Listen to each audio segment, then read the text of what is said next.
I'm reading from The Power of Your Subconscious Mind from Joseph Murphy. And speaking of power, here's how powerful your mind is. And I'm starting in chapter 4. I'm just going to read you a couple pages. Yeah, a little bit more than 2 pages or so. Mental healings in ancient times.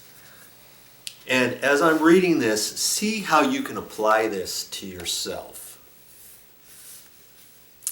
Through the ages, people in every continent, climate, and culture have instinctively known that somewhere there resided a healing power that could restore the abilities and functions of a person's body to its normal state of efficiency and good health.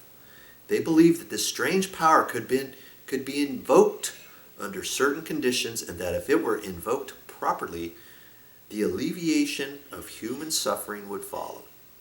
The history of all nations presents testimony in support of this belief. In the early history of the world, the power of secretly influencing people for good or evil, including the healing of the sick, was said to be possessed by priests, priestesses, and holy people. They claimed to possess powers derived directly from God that included the healing of the sick. The procedures and processes of healing varied throughout the world, but they generally included supplications and offerings to the god. Various ceremonies, such as the laying on the hands and incantations and the use of amulets, talismans, rings, relics, and images. For example, in the religions of antiquity, priests in the ancient temples gave drugs to their patients and practiced hypnotic suggestions as they went to sleep. The patients were told that the gods would surely visit them in their sleep and heal them. Many healings followed. The devotees of Hecate were told to mix lizards with resin, frankincense, and myrrh, and pound all this together in the open air under the crescent moon. After performing these bizarre and mysterious rites, they prayed to the goddess, took the potion they had just compounded, and went to sleep. If their faith was strong enough, they saw the goddess in a dream. This rite, which sounds so strange, even fantastic to our ears, was often followed by healings.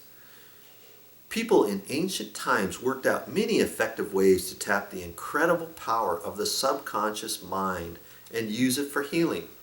While they knew that these procedures worked, however, they did not understand how or why they worked. Today, we can see that they were using these potent suggestions to the subconscious mind.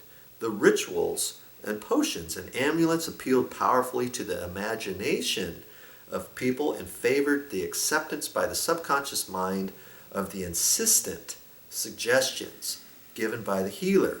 But the work of healing was done by the patient's own subconscious mind.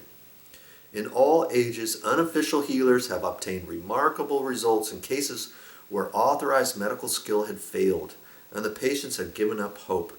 This gives cause for thought. How do healers in all parts of the world effect their cures? The answer is that these healings will take place because the belief of the sick person released the healing power resident in his or her subconscious mind. The more fantastic and peculiar the remedies and methods used by the healers, the more likely the patients were to believe that anything so strange must be unusually powerful. Their aroused emotional state made it easier for them to accept the suggestion of health in both their conscious and subconscious mind. Your subconscious mind is powerful. Make sure you give it the right thoughts. That's all I got for this time, but I'll be back with more videos.